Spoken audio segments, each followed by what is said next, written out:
Hi, today I'm going to talk about knitting needles.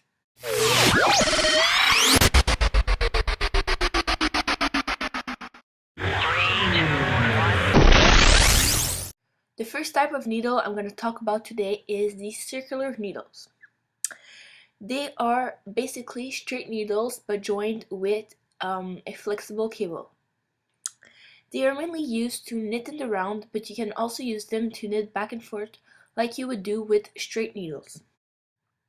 They come in different lengths, but usually the smallest one is 16 inches and it is mainly used to hit hats.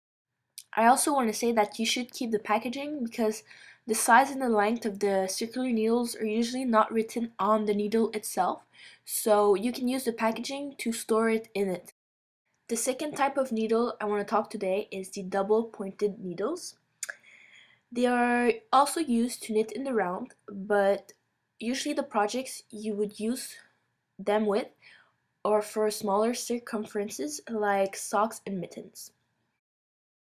Like all of the other needles, they come in different lengths, but I would suggest you to buy 5 inches or 10 inches because they're easier to deal with when you're doing small projects.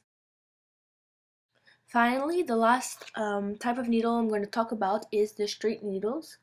They are mainly used to knit back and forth like you would do with scarves. So you would knit on the right side first and then on the wrong side.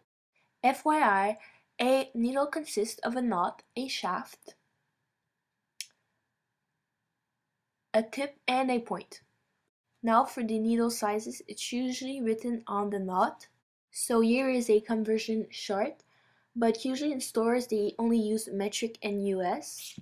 If you ever forget the size of your needle, you can buy a needle gauge and it's going to tell you what size it is. So usually the smaller the needle, the smaller the stitch you will have, and the bigger the needle, the bigger the stitch you're gonna have. So it really depends on your preference. Needles are also made in many different materials such as metal, plastic, bamboo. But for beginners, I would suggest them to buy bamboo or plastic because there's a kind of grip on it, so you will less likely drop stitches. That's it for this video. Thank you for watching and I hope it's really helped.